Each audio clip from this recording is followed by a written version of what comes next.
Whether we know it or not, we all engage with Shakespeare's work in some way or another. For my family and I, it's very direct. Taking every opportunity to see his works on stage or in the park has become a tradition. Like us, many of you with us today are also regularly and deliberately engaging with the bard. But I hope there might also be among you some casual consumers, or perhaps even some with very little exposure, what I'd like to call bard curious. And today, I hope we can open up a new world. But like my family, you probably want me to hurry up and get on with it. So good afternoon, everyone. Welcome to the National Library and to this event, Shakespeare's First Folio, from London to Australia and many points in between.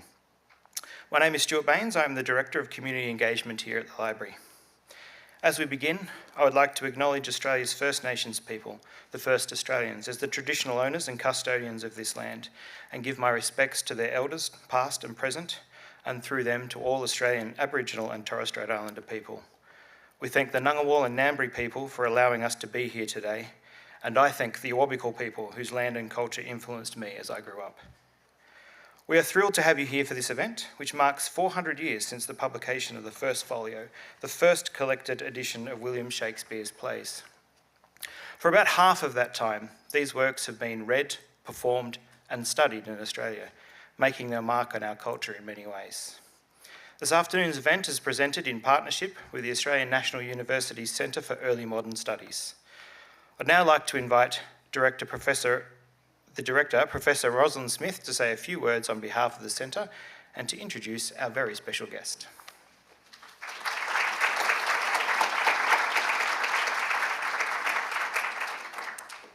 So good afternoon, everyone, and a very warm welcome and thank you to the National Library of Australia, which is hosting this event in partnership with the Centre for Early Modern Studies. I'm just going to tell you a little bit about the centre. It's quite new. We formed it in 2020. It has over 40 members, passionate scholars of early modern studies across a range of disciplines. And at the moment, we hold around $3 million in external funding, including 2 Australian Research Council Future Fellows, a linkage project and a discovery project.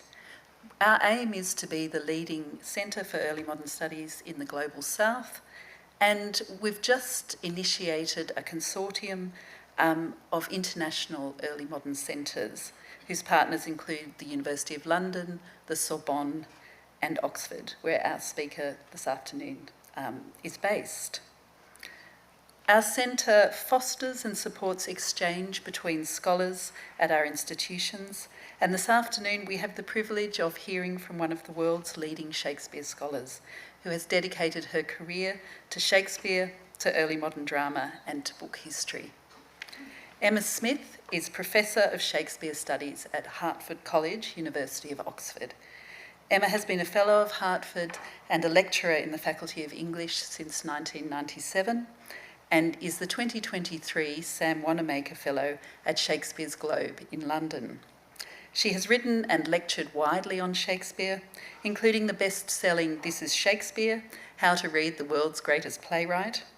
And Emma's latest publications are Portable Magic, A History of Books and Their Readers, and 2 books on Shakespeare's First Folio, published this year. The Making of Shakespeare's First Folio, on how this book came to be produced, and Shakespeare's First Folio, 4 Centuries of an Iconic Book, addressing its afterlife. Emma's research on Shakespeare, early modern drama and book history also focuses on Shakespeare's reception in print, performance and criticism. Emma's work is eclectic.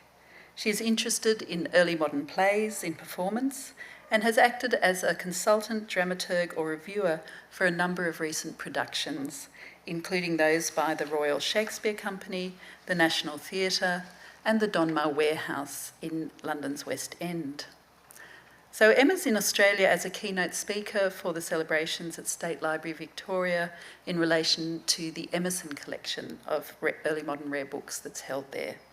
Over the last 2 days, Emma has delivered excitement and fun and thought-provoking talks at the State Library Victoria through a public talk, through some discussions, and through her presence at the Beyond the Book Symposium.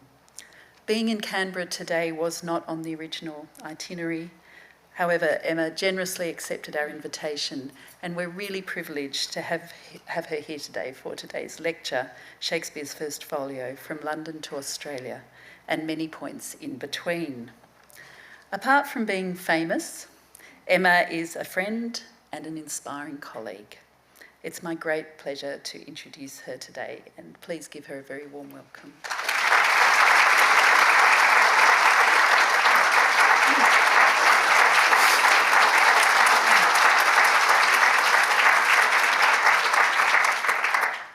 Hello, thank you so much for both those kind introductions, and thank you for being here.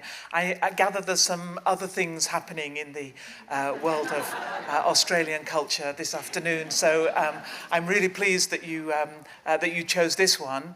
And if we do happen to run over and something really, really exciting happens, feel free to announce it. I'm here to talk about this book. Probably the most significant, the most famous secular book in history, and to think about it on its 400th birthday. Let's just see, the 400th birthday. Just to reassure you, it's not going to be, I hope, too dry. In some ways, this feels like a difficult anniversary, Shakespeare anniversary, because it's not of Shakespeare, it's not of a person, it's an anniversary of a book. And as Shakespeareans, we have spent a lot of time saying Shakespeare is not captured in a book, especially not in a big, slightly weirdly printed, heavy, in some ways slightly off-putting book. That's not what Shakespeare is.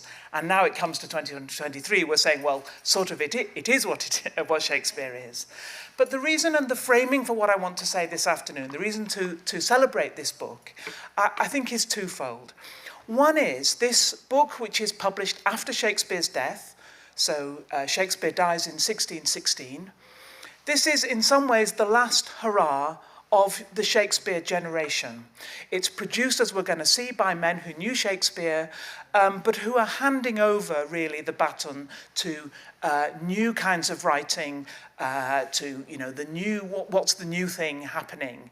So it's a moment of transition, and for me it's the transition from a Shakespeare that is held by the world that Shakespeare knew and the world on which he drew. This is the moment, this is the book, this is the means by which it gets passed on to us.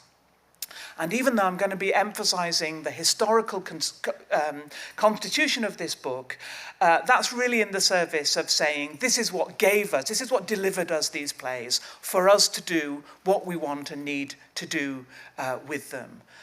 So that's the first thing. This feels like the moment of transfer, when they're not Shakespeare's anymore. They kind of are ours. And the other reason, I think, is that most people here, some people will be, but most of us are not going to be creative geniuses, and at some point or other we will come to terms with that. But we all have the opportunity to be like the people who are the heroes of this story. That's to say, the people who support great art by their labour, by their investment, by their belief, by their enthusiasm. And I think we know in our own day there is a really important role for consumers, for the people who, for funders, for the people who support art and allow it to flourish and allow it to come out. Shakespeare's works are the product of a really commercial moment. He is not a writer in his attic, sort of thinking. He's there in the cut and thrust. And what we see in this story is a lot of other people who are necessary to get these works to us. This is not a direct transmission from Shakespeare to us, far from it, and it's all the better for it. So for some people, there might not be quite enough Shakespeare in this talk, and if that's true for you, hang around and nobble me, and let's Shakespeare together, or follow up with me online. Because today I'm talking a bit about how do we get Shakespeare, that's to say, a set of works, how do they come to us? And we'll see that Shakespeare himself, although he's absolutely vital to this process, is pretty absent from this stage. So what are we talking about? Let's look at this book again. Some of these slides may seem quite a bit like an optometrist's test, you know. If you want to double up and use this twice, cover your left eye and read the smallest that you can find. Often I'm just showing you the way these look on the page. I'm not going to be asking you to read particular text, and when I am, I'll read that out. So don't worry if you feel that you're struggling to see this. Let's start with what this book is. A folio refers to a size. In fact, it's not an absolute size, but one that's relative.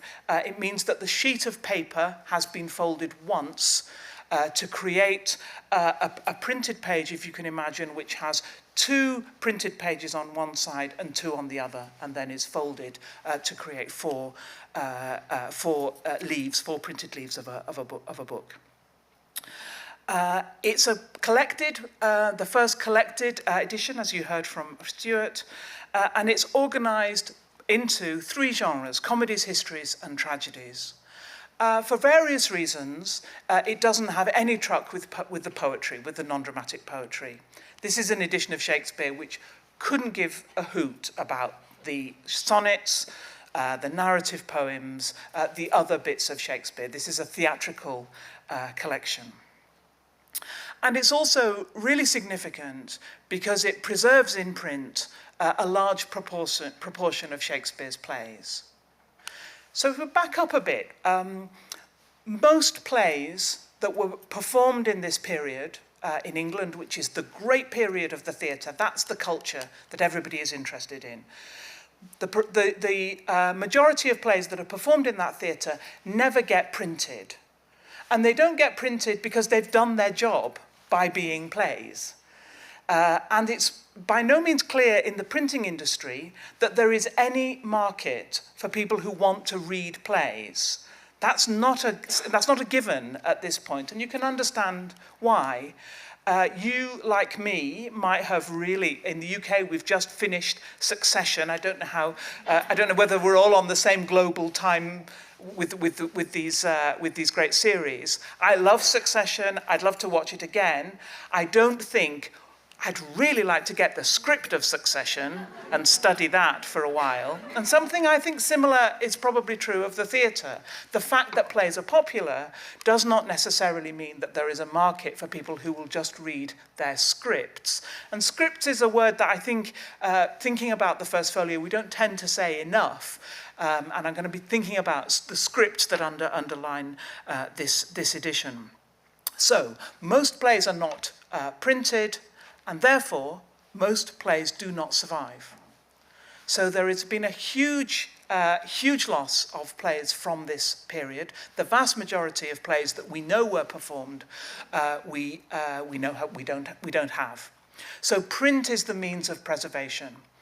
And the fact that these plays are printed means that we have them.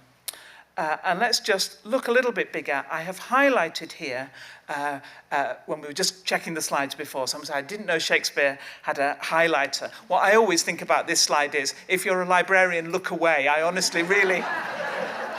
This is digitally touched up, not highlighted. I've highlighted for you the group of plays which appear for the first time and only in this edition. The Tempest, The Two Gentlemen of Verona, Measure for Measure, The Comedy of Errors, As You Like It, Taming of the Shrew, All's Well That Ends Well, Twelfth Night, Winter's Tale, King John, the first part of Henry VI, Henry VIII, Coriolanus, Timon, Julius Caesar, Macbeth, Antony and Cleopatra, Cymbeline. So we wouldn't have any of these if we didn't have this book. So we still would have Shakespeare, or a version of Shakespeare, but a different one, I think. And maybe we'll just think about that just for a moment. The one that we would have, I think, is more dominant in the history genre. So if you see the sections here which have the least highlighting, it's the history plays. So I think if we didn't have the first folio, the Shakespeare we would be thinking about would be a writer mostly of plays about English history. Now that's all very well, but it might not be enough to launch you across the world. And we'll come back to that point later. So, How do we get this book? That's what I'm going to start with now. This document here is a section from Shakespeare's will. So it's written not by Shakespeare, but by a legal scrivener in March of 1616, about 6 weeks before Shakespeare dies.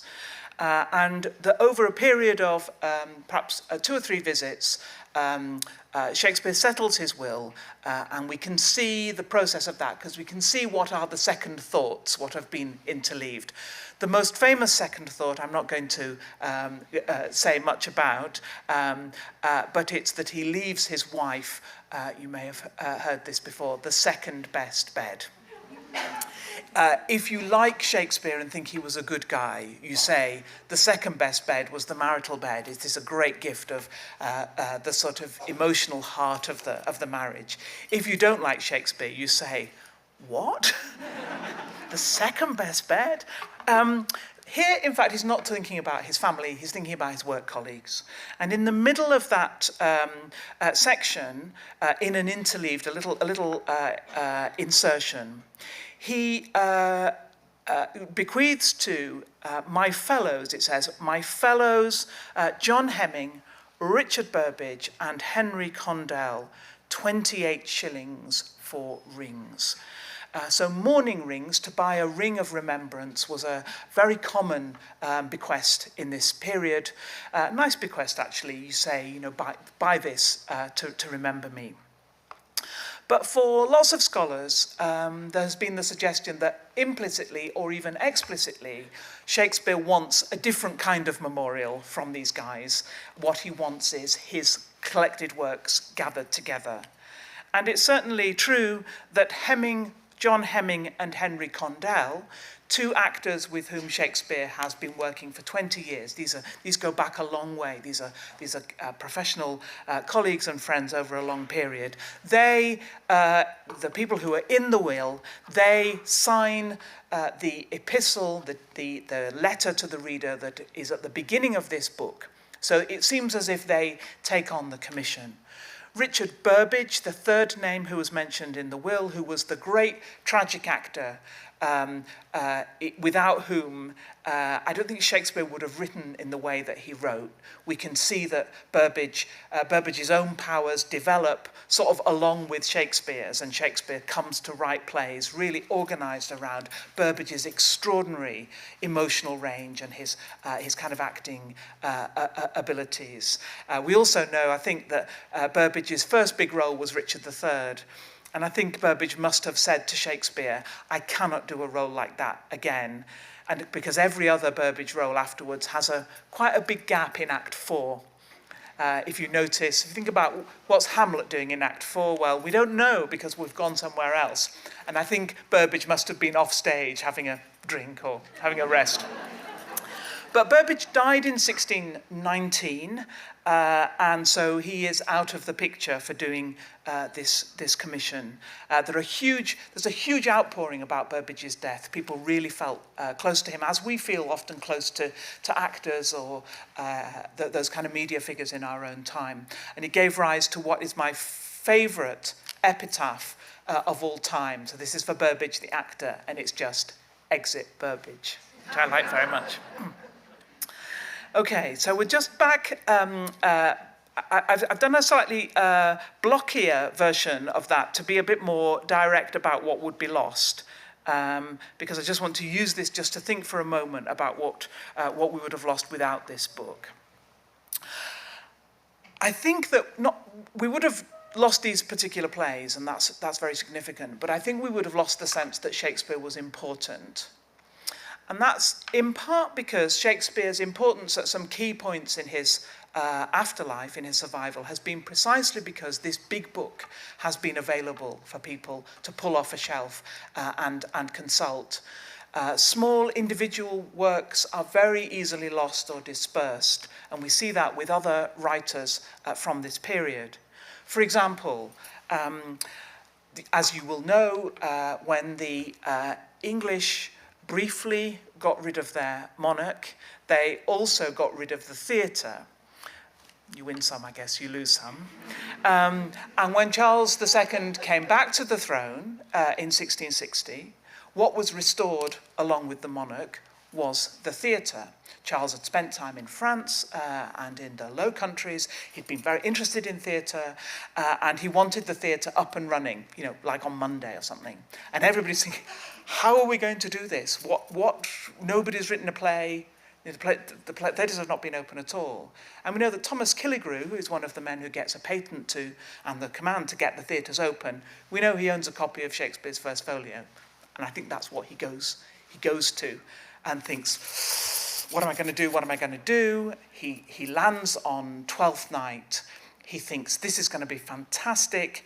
A woman performing the role of Viola, wearing male clothes, showing a lot of ankle. Fabulous. So the book is what has kept, literally, the book is what's kept these plays going. And I think without that, we would have had a very different view of Shakespeare.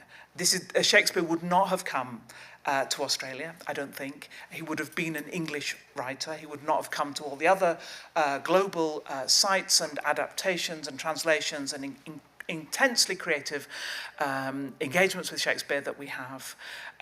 We would not have all these Stratfords. It was a big part of colonial naming, as you know, to have a Stratford, all based on Shakespeare's hometown. I think sometimes about Stratford, Ontario, I think, well, it wouldn't have its Shakespeare Festival, then I think, wouldn't be called Stratford either without Shakespeare. And if you're wondering about these, so this is all about the sort of Shakespeare myth, the kind of Shakespeare brand, and the Shakespeare who's travelled across the world. And if you're wondering about those guys in a toga, how about this for a counterfactual? Do we think that Abraham Lincoln would have been assassinated had John Wilkes Booth not been playing in a run as Brutus in Julius Caesar? And if we hadn't, what would have happened? Okay. Let's dive into the book a little bit. And this is John Hemming and Henry Condell. We've just seen their names. This is what they write to the great variety of readers. This is their introductory material. And what I wanted to highlight here is, first, is how much they are emphasizing by this book. The fate of all books depends on your capacities, and not of your heads alone, but of your purses. So saying, don't care so much whether you think it's good or not. We just want you to buy it. Read and censure, do so, but buy it first. There seem to be, I don't know if we sometimes, when we first got bookshops with coffee shops in the UK, everybody was worried that people would just would just stand in bookshops reading or take the books, never buy them, but just browse and read them on site. That felt a very new phenomenon for us, but it absolutely wasn't. That's what people thought in the 1620s, that there were people who never bought anything but just drifted around the bookstores, which were around St Paul's Churchyard in the City of London, and looked at things, and particularly looked at the first pages. So this is a first page which is saying, oi, stop looking. If you want to look, buy it. A bit more desperately, whatever you do, buy. Whatever you do, buy. And then I've just given you what I think has become, I hope there are some here, the patrons, the sort of the sign, the absolute motto of English teachers across the world. Read him therefore and again, and if then you do not like him, surely you are in some manifest danger not to understand him. It's not allowed, is it, not to like Shakespeare? It's only that you don't get it yet. And Hemmings and Condell start that off right here at the beginning. And I wanted to emphasize that point about buying, because I don't think it's a given in 1623 that this book is going to be successful. Shakespeare, as I've told you, had died in 1616, and if we transfer that to our own day, we can probably see that that's a bit of a wilderness years for anybody's reputation, artist's reputation. It's not the sort of, they're not current, they're not currently working, they're not producing new work, obviously, nor have they got that boost from their death, where we all think, oh, that was so great, I'll buy that album again, or let's watch that movie again together. That's a boost often. And nor have they had the chance to be rediscovered by a later generation and sort of retrodden or, found to be vintage or found to be retro or found to be cool or, something like that. So this is a very dead point. And I think there's an element of trying to create the market for Shakespeare in the act of meeting that demand. So it's creating and meeting the demand, which is quite a difficult economic point to make. So we owe a lot to these people who were willing to do this, because I don't think that they were driven entirely by money. Let's say I wanted to tell you what they say about the texts that they have produced for us, but I wanted to do that in the context of the slide we just saw, because this has been a very, very influential statement in Shakespeare scholarship for 400 years. So Hemmings and Condell tell us, it's just a lovely minute to just pause on this print for a moment. You can see perhaps those long S forms that can make it a bit difficult to read sometimes, and perhaps the toggle between the U and the V, which can also sort of trip us up sometimes, but it's a lovely little section to look at, and sometimes an abbreviation like here. Oh yeah, great, that works. Here. So that's them, and the line over is an abbreviation, and that's probably a bit of a running repair by the person who's setting the type, thinking, am I going to have quite enough space for this? That's not following the manuscript. I think that's a print point. So what do Hemming and Condell say here? We pray you do not envy his friends the office of their care and pain to have collected and published the plays, and so to have published them as where before you were abused with diverse stolen and surreptitious copies, maimed and deformed by the frauds and stealths of injurious impostors that exposed them. Even those are now offered to your view, cured and perfect of their limbs, and all the rest absolute in their numbers as he conceived them, who, as he was a happy imitator of nature, was a most gentle expresser of it, his mind and hand went together, and what he thought he uttered with that easiness that we have scarce received from him a blot in his papers. Ben Jonson, who was sort of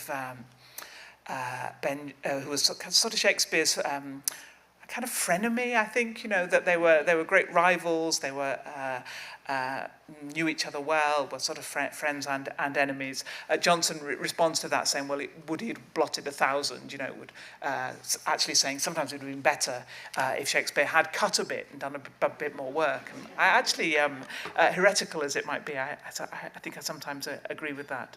But what Hemmings and Condell here are saying is that, oh, no, sorry, that was exactly what I was told not to do, and I've done it in my excitement.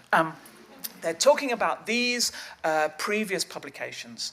So I've emphasised the plays that hadn't been previously printed as a way of saying the folio preserves these.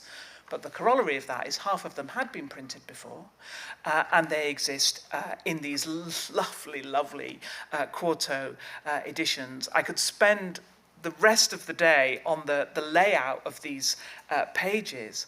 Isn't that just amazing? What's the kind of sort of design idea that has the most X in the biggest letters, and then sullant and lamentable, and then tragedy of Romeo, and then and Juliet? I mean, it's so strange, isn't it, how we are used to thinking about how typeface organises material for you on the page. I'm completely fascinated by these. But this is what Hemmings and Condell are talking about. They're saying some of these plays have been produced before, but not in good versions. And that's how we developed a whole theory that these were so-called bad quartos, against the good first folio. And that's informed all kinds of textual work about the differences between Shakespeare's text and which is authoritative and which is not. I think it's worth reminding ourselves that Hemmings and Condell have got a book to sell, and they've got a book to sell for who many of whose customers might already have half of this material in a different form. That's a super annoying position to be in, isn't it, as a consumer? To think, I want this bit, but in order to get that, I've got to buy this, which I already have. So Hemmings and Condell are reassuring, in a way, their customer base, saying, you may think you've got some of these already, but you were suckered there, and here they are all properly. And they're also saying this is the complete Shakespeare. We know that that is not actually true, but we'll talk a bit more about that. So this is in part a sales pitch. And I think what we get in the first folio is the texts that Hemmings and Condell as theatre men were able to get their hands on.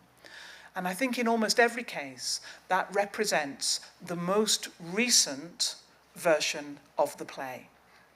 So modern editorial theory tends to prioritize the first edition or the first version, the original. That's the highest value.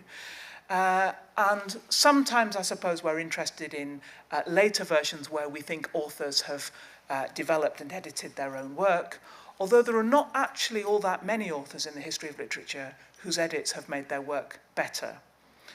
Stand up William Wordsworth, who should have left well alone with the prelude, which he kept fiddling with, making worse and worse and worse all through his life. Which is he did a brilliant young man's poem, which he then turned into a not very good old man's poem. So what Hemmings and Condell give us is scripts which get their value from the theatre rather than directly from authorship. And I just wanted to emphasize that here. This is from an early engraving of London. These are plays which are owned by the theatre companies, which emphasize in a number of their published forms that they have been acted, but also that they have been changed. Newly corrected, augmented, and amended is on one issue of Romeo and Juliet. Newly imprinted and enlarged to almost as much again as it was, according to the true and perfect copy. That's, if you wanted to know why Hamlet's so long, that's why. At the bottom, as it was played before the King's Majesty at Whitehall upon St. Stephen's night in Christmas holidays. So that gives us a sense that there are occasional and specific performances, and that scripts are probably adapted for that. And we may, when Hemmings and Condell come to gather those scripts together, they're probably using the last version. I don't think they have version control in the Elizabethan and Jacobean theatre. I don't think they're keeping an old copy. Why would they do that? They're doing repairs on the play to keep it up to date. So in lots of cases, the folio gives us a script which has been managed by theatres and by revivals, has been adapted or changed as the theatre needs it. In case you're wondering about that play for the Christmas holidays, it was King Lear. I can't imagine wanting to watch that on Boxing Day, but perhaps if you're complaining about your own family and the Christmas, you might recall the terrible year of 1606 where they were watching King Lear in Whitehall. Okay. I said also that I don't think this book is complete. And in fact, this example, this is the first image I've shown you from the one Australian copy of the first folio, which is in Sydney. This copy gives us an insight into that. Can you see that someone has written in at the top of the tragedies, and they've written Troilus and Cressida. And Troilus and Cressida is in the first folio. It's the 36th play, but we think that at the point in the assemblage of this book, when the catalogue page was being printed, the publishers did not think that they had the rights to reproduce it. So one of their jobs is to I've talked a bit about the scripts that come directly from the theatre, the things that haven't been printed before, but the scripts that come from people who own them in print need a negotiation about the rights. And most people went along with that negotiation. We don't know what the cost of these plays was. Some people entered the consortium, so they did a kind of profit-sharing arrangement rather than hand over the rights. But a man called Henry Whalley, who had the rights to Troilus and Cressida, was obviously really playing hardball and saying, I'm not going to give you the rights. And we know Whalley is a very bright entrepreneurial printer, not least because he has printed two versions of Troilus and Cressida in the same year. They're exactly the same, except for one version says, this has been the greatest hit in the theatre ever, and you're going to love it. And the other which have said, this is a great play that has never been staled by the stage. So he's clearly got a sense there are two markets. One is the theatre-going market, and one is the sort of studious market, and he targets them very brilliantly. So Wally holds out that he's not going to let them have Troilus Cressida, and somehow it all comes through, and it does. So they print it probably at the end. Copies of the first folio have a go at paginating it, but the book's already been paginated, so it can't work at all. So it's an anomaly as part of this book. It's helped by the fact, though, that what printers and what publishers produce for the early modern marketplace is not a bound book that we are used to. It's a gathering of printed sheets which you would then take to the binder and have bound according to your own style, your own budget, and so on. So because they're a relatively loose leaf set of leaves, it's possible to put Troilus and Cressida in, but it's not possible to change the page numbers. But what I like best about this story is that we can tell from the way the book's printed is that the plan B, when they could not get Troilus and Cressida, was to bring in a different play, and that's the play Timon of Athens. So we got Timon of Athens, and then we also got Troilus and Cressida, plan A. Now, if there hadn't been this kind of glitch in the publication process, that's to say we wouldn't have had Timon of Athens in this book. And moreover, I think so Timon of Athens wouldn't have survived, but we wouldn't know that it hadn't survived because there's no other reference to this play that doesn't come from its publication here. So it would be, in Donald Rumsfeld's wonderful taxonomy, it would be a completely unknown. And I love that sense that there may be other unknown unknowns. Was there a plan C if the most valuable play in this collection, in terms of its popularity in print, was probably the first part of Henry IV. Everybody loved Falstaff, who was the sort of Homer Simpson of the early modern stage. The person who owned the rights to that might well have said, "No, I'm not going to give over this valuable property." Did they have another kind of slightly marginal Shakespearean text in the background? Are the plays that we have lost? Okay, I'm going to, as you can see, I've got the capacity to talk about this stuff for ages and ages and ages, but I'm going to speed up so we do have some time for questions. So do be thinking about the questions you might want to ask. I'm going to move just really briefly to the print shop. And it's print that I want to talk about. That bottom image, these are also images from the Sydney copy. And they're images actually where the printing goes just slightly wrong. The Merry Wives of Windsor page has got too much ink on it. It's all glitchy. And if we were to focus in, we would see that blotch there has caught a hair in it.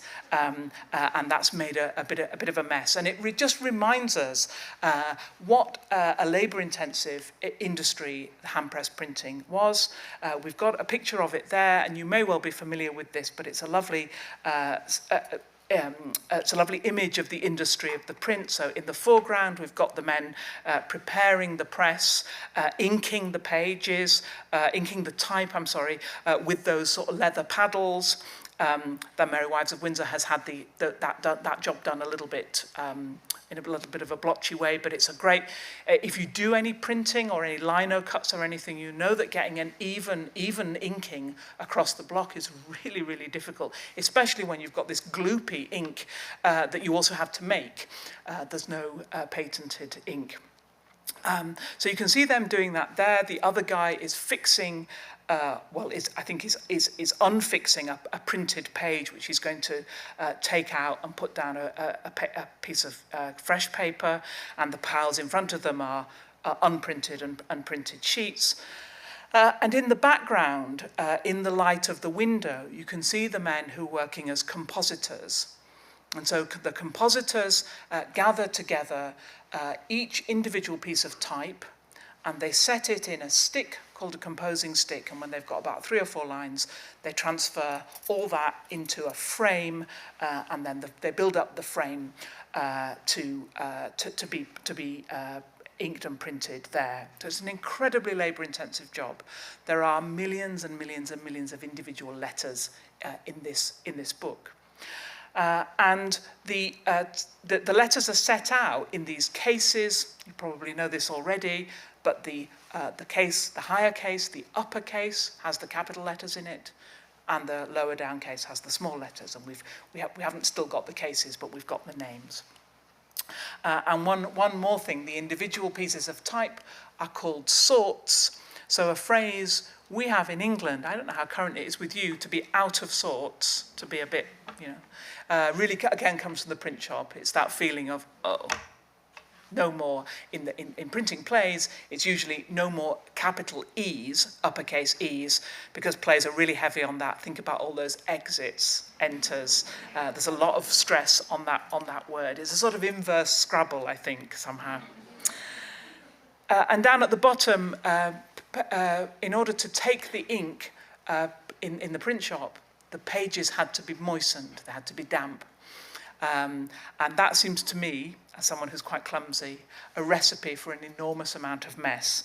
And one of my favourite things about looking at these books is the times when you see somebody has given a fingerprint from the print shop. These are people we don't know any, but they've left their mark literally on this most famous of books. And we can see that again at the bottom in the Sydney copy. This is a book which is not much corrected.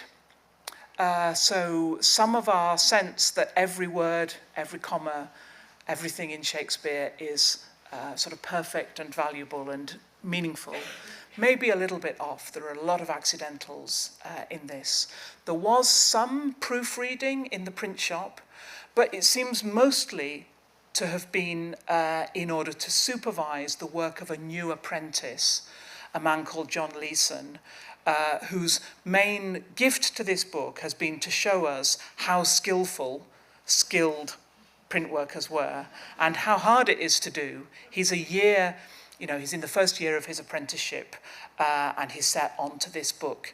And clearly they don't trust him at all because they check over his work much, much more closely than anybody else's, and he does make more mistakes.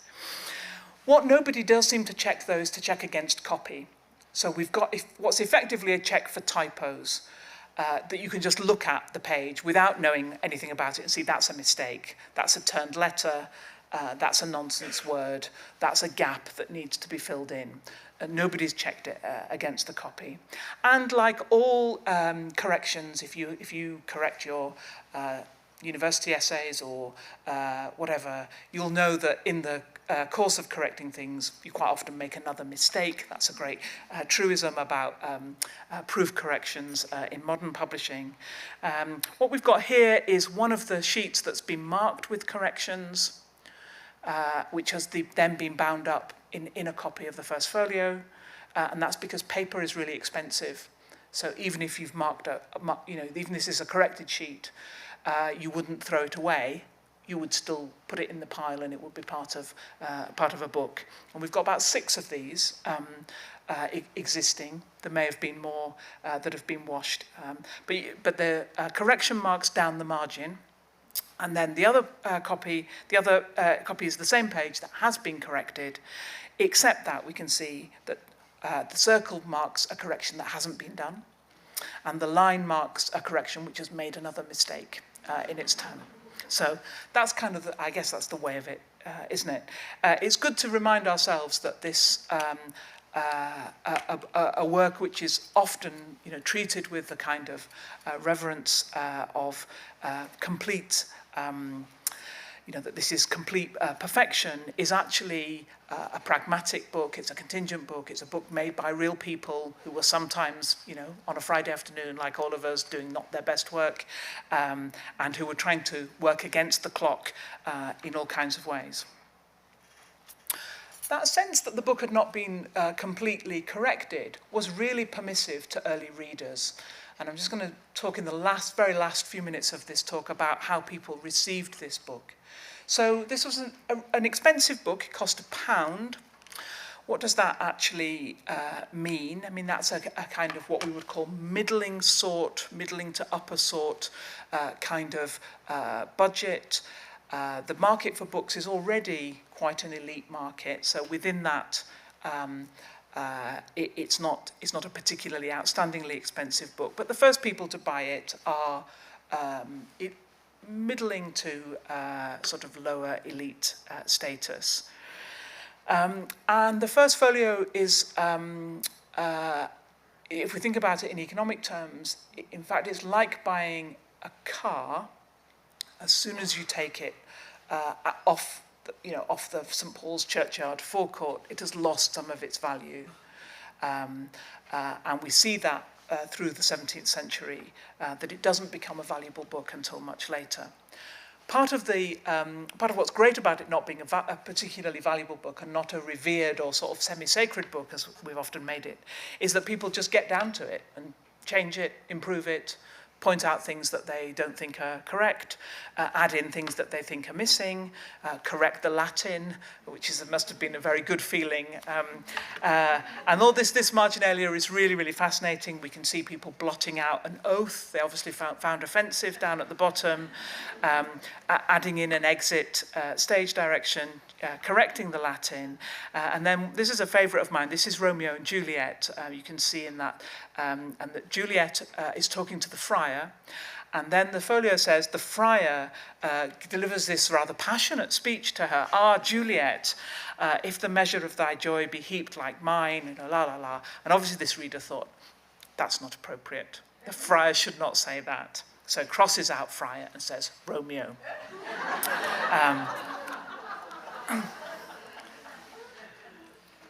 And let's look at some other things that people did with their books.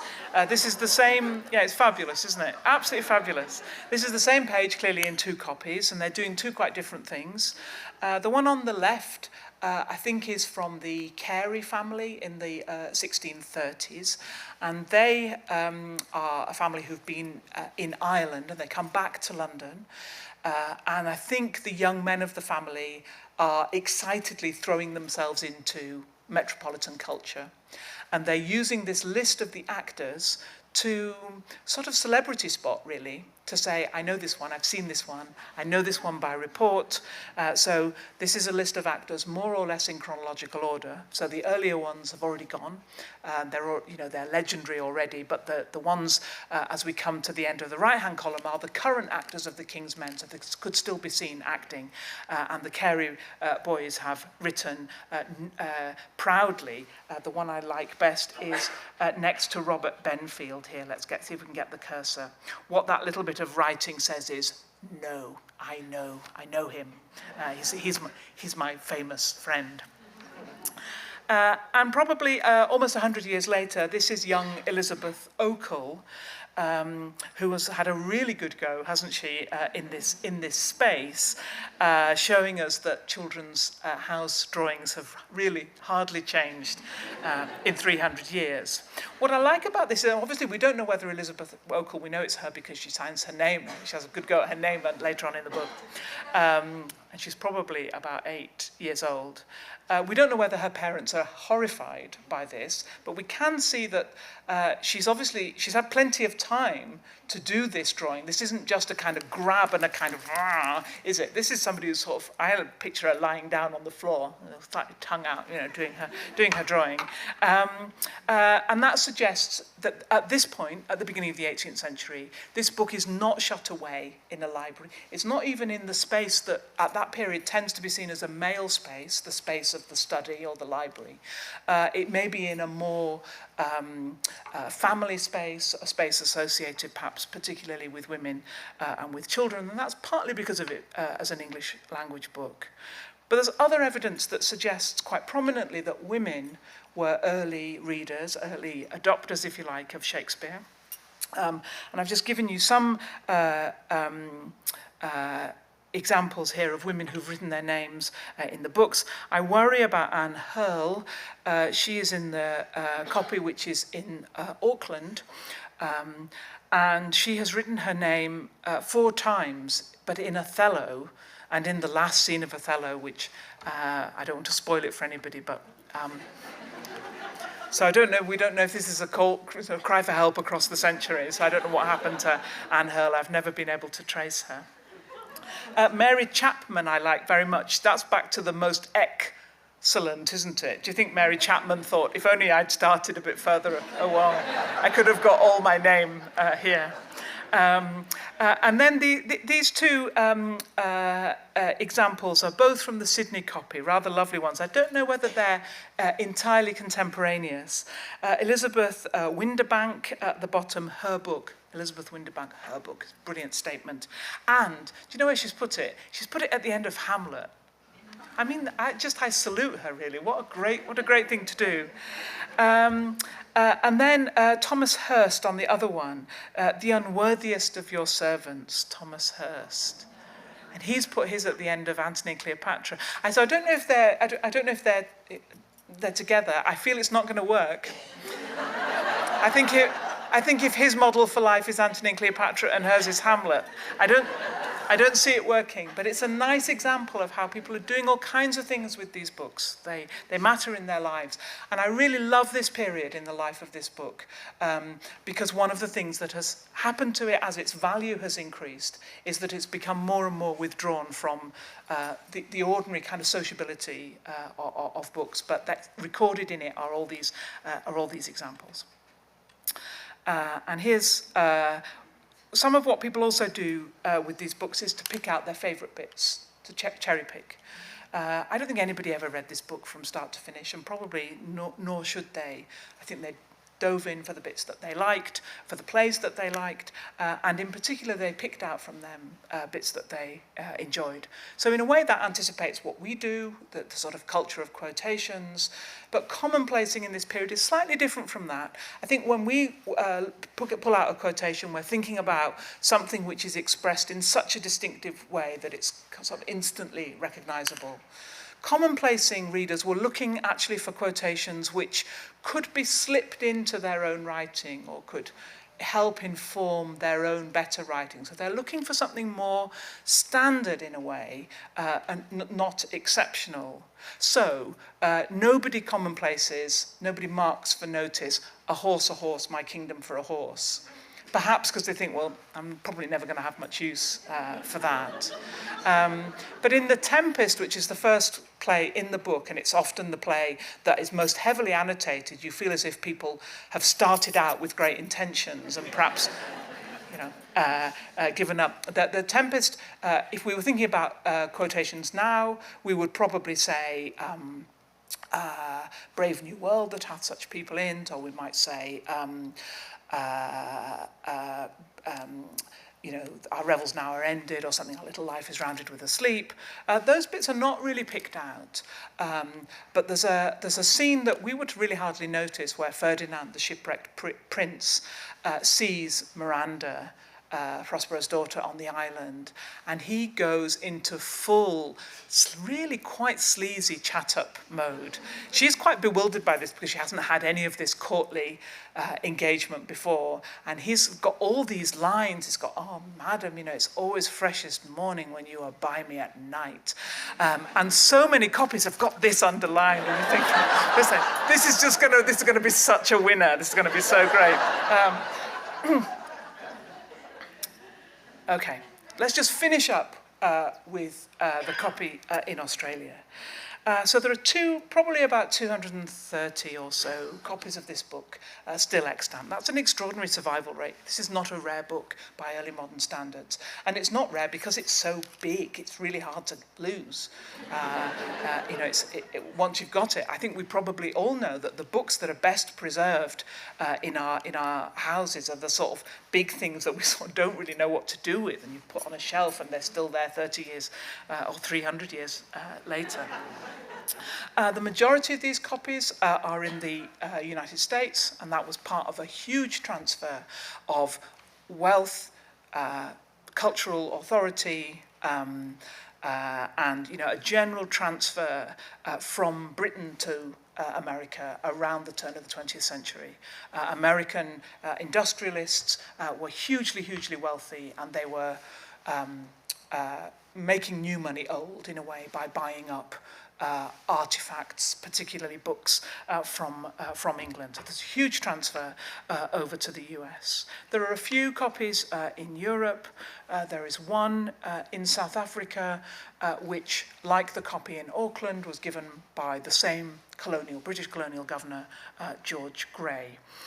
Very, very interesting pair of books with a very, very interesting and divergent subsequent history, as you can imagine. And one copy here in Sydney, which was given by Richard Tangi, a Birmingham industrialist at the end of the 19th century. I just thought I would finish, there he is. In the notes of my fourth voyage to the Australian colonies, he talks about this. I don't know how much rivalry there is between Australian cities, so I may have completely misplaced this. I went to see the Free Library in Sydney, where our Shakespeare First Folio is placed. At present, this building is undergoing great alterations, but it is a very miserable place for such a city as Sydney, far inferior to the noble library at Melbourne. And I think Tangi felt a bit pipped that he had perhaps picked the wrong place for it.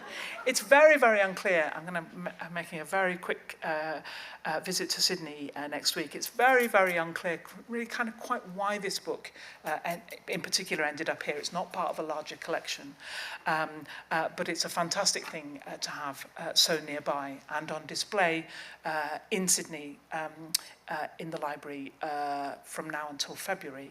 So do, if you're going, do go and have a look at it. And let me finish with Elizabeth Winderbank again, her book, our book. Thank you.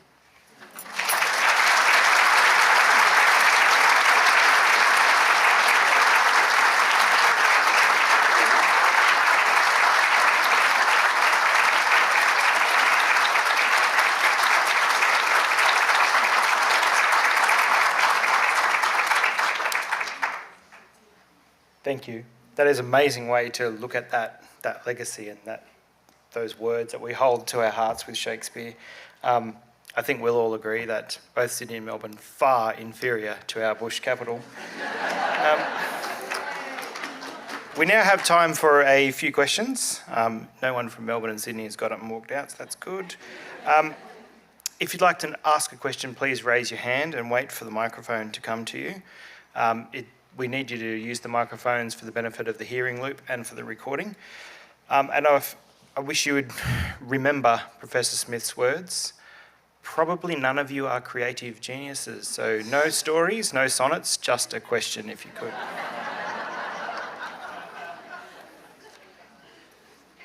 No sonnets, I promise. Professor, forgive me if I've misunderstood your words, but you seem to be saying that when Shakespeare was dying, he expected Hemmings and Condell to be creating the first folio.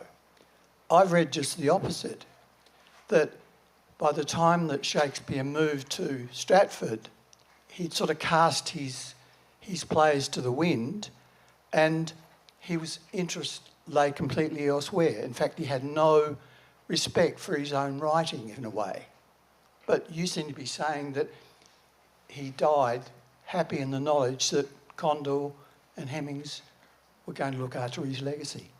Yeah, it's thanks. It's a really, really good question, and it's absolutely true that the standard line on Shakespeare has been he had no interest in publishing, and it's not clear that he did. I suppose what's suggestive is that bequest in his will. And the fact that it's Hemmings and Condell who... It's not obvious to me why Hemmings and Condell would produce a collected edition of Shakespeare's plays unless they had, in some way, it had been suggested to them or they'd taken that on as a commission. So it's a possibility from the evidence. And for some people's view is that Shakespeare's retirement to Stratford was in part to manage his own literary legacy. And in that, he is going head-to-head with Ben Jonson, who is going to publish in 1616, the year of Shakespeare's death, his own collected works. So you're right to bring it up as a controversy, and I think your sense that Shakespeare didn't care about publishing and my sense that perhaps he had commissioned this are both potential interpretations from the evidence that we have and the lack of evidence. Thank you. Thank you so much for coming today. My apologies if this is a completely nebulous question with no answer, but famously the plays are not in the chronological order that Shakespeare wrote them. Is there any sense in why they chose the particular order that they did to set out the plays? Yeah, thanks. What would happen if we did that? Oh no, that would just move us into something else maybe. Would I get that? No. I was just going to see if we could look at that. We do know that, thank you. Let's just go through the hat again, it's worth it. If we were just here for a minute. So what we can see, if we look at that genre of history plays, we can see that somebody has organised these plays so that they go in the chronological order of the history, not in the order that Shakespeare wrote them. For me, this is like the renumbering of the Star Wars sequence to account for the fact that we do the later bit first and then the earlier bit. That's exactly what Shakespeare does with medieval history. And someone here has done that renumbering, Star Wars 1, which is clearly not Star Wars 1. They've done that here. So that's why I'm saying that is that's clearly purposeful and organised, and it's new. That hadn't existed before, and the plays had had different titles when they'd been printed individually. So that makes us think that if you were careful about how to produce those in an order, was there an order for the other things? One possible argument might be that they emphasise new plays. We've got those 4 out of the 5 first plays are new. And that might be one of the ways that they're working. We also know that these first plays in the comedies seem to come from quite well-prepared manuscripts, which were probably done by the in-house scribe, who was a man called Ralph Crane. Crane was a brilliant penman and organised play material in a very clear way for publication. I think they probably were planning to get Crane to prepare all of them to be clean copy. I think they probably ran out of money. And I think they thought that's where we're going to start, and they didn't carry on. There are lots of things which look as if this book had certain ambitions which had to be scaled down. So yeah, it's really hard to find an order to the other ones. And you're quite right that if you look at a collected edition that you have at home, if it's been produced in the last 30 or 40 years, it's almost certain to be done in putative chronological order, which tells us something about what our priorities about how Shakespeare's work should be organised is compared with what Hemmings and Condell thought. Thanks. Thank you for a wonderful talk. I was really just so fascinated with what this folio tells us in your account about the sociability of reading, and also the relation of the print version to theatre going. And I was really fascinated by the analogy to Succession at the beginning, that watchers of Succession are not necessarily people that want to read the screenplay.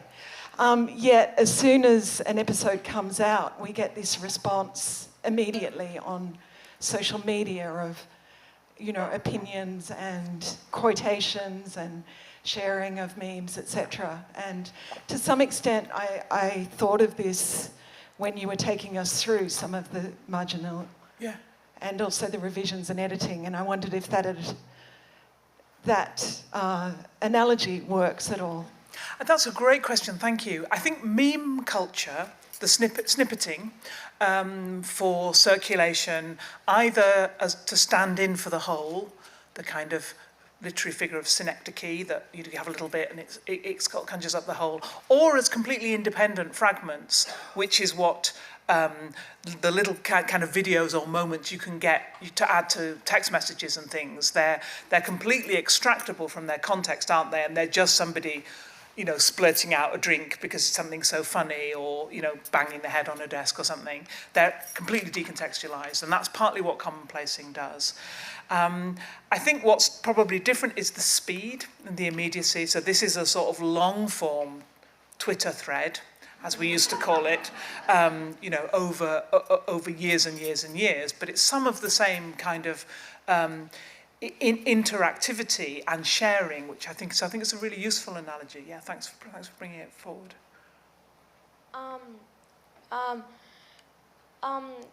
I know that the Globe Theatre was closed due to the bubonic plague. Did that also delay the making of the first folio? Fantastic question, thank you. Yeah, so plague, we've thought a lot more about how closures and sort of lockdowns due to plague affected the theatre. We've thought much, much more about that for obvious reasons in the last 2 or 3 years than we ever did before. Plague is not a major factor in this period, the 1622 to 23 period, but bubonic plague is pretty much endemic in the summer months in London. So almost every year there's a short period of plague closure. So one thing about that, I mean, if we were trying to sort of draw from that, is they learn to live with it and learn to work around it, and it's sort of there, hasn't gone away, but isn't sort of absolutely anxious making all the time. There are lots and lots of delays in producing this book. They advertise it more than a year before it actually comes out. And I think that's partly for other reasons, but delay is really important. Majorly, I think it's that there is not an author or a very assertive group who keep going to the print shop and saying, "Where's my book?" So we can see the Jaggards, who are the printers, William and Isaac Jaggard, we can see that they down tools on Shakespeare's first folio for about 4 months in order to rush through a big volume. It always somehow makes me laugh. It's not really funny. It's called The History of Leicestershire. Leicestershire is not sort of, anyway. So that the history of Leicestershire clogs up the printing press. So it's really great to think about practical delays in bringing this book out. So thanks for asking the question. Thank you so much. I'm halfway through Portable Magic, which I'm enjoying very much. Fantastic. Would you like to say that again? Who wrote that book? Somebody towards the front of this room. But my question is, did Hemmings and Condell leave anything in their own papers, if they left papers, that shed light on what they thought they were doing with the folio? Not at all. Not at all. Damn them, I know. There's almost no paper archive of Hemming or Condell. Apart from their wills. So we don't really know anything about what they thought they were doing, and nor do we really, to be honest, know the extent of their involvement. Did they just bring the plays from the theatre and then sort of hand it over? How far is this being supervised from the print end rather than the theatre end? It's a really, really difficult question, but yeah, we don't know. We know a lot about Hemming and Condell, who, unlike Shakespeare, were really sort of citizens of London, church wardens, had loads and loads of children, very active in the community in ways that Shakespeare is very invisible in those parts of civic life, but we don't know anything about what they thought they were doing here, unfortunately. Hi, thank you so much, Professor. I was just interested to hear your opinion just on Shakespeare's work as like a broader thing. Do you think the historical context of the text should play a part in their stage adaptations and interpretations as like a whole, or do you think the narratives should kind of be considered on their own? Well, I think it's a really interesting idea, isn't it? I think the most important thing to say is that theatre is not a museum. Theatre and it's not archaeology. It's live. It's theatre. It's now. It has to be meaningful now. And I think it's what theatre practitioners need to do is to make, if they want to produce these plays, they need to produce them in ways that make sense to the audiences that they want to reach. And I think that Shakespeare is I don't think we need Shakespeare's permission for that. But if we did, I think he would give it. He's a theatre man who knows that if you're going to present Henry V before the King of Scotland, you take out the comedy Scotsman, fine. You know, I think he understands pragmatically you know, who's the audience? How is this going to land? What do we need to do to make the connection that theatre is all about? So I am completely delighted by and untroubled by the adaptations and things that that theatre makers do to bring Shakespeare alive.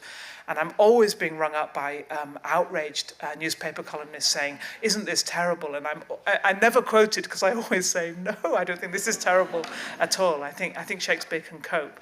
And one of the things that, when I mentioned Thomas Killigrew, who revived the plays at the Restoration, we know that the way Shakespeare's plays keep in the repertory is by being adapted. Nobody looks at Shakespeare and thinks that's perfect for now. They think, okay, we can do something with that, but this won't work, let's emphasize this, let's put in more singing, you know, whatever. So it's a long history and it's a great history, and I think we should support it. Has someone scored? Have we got...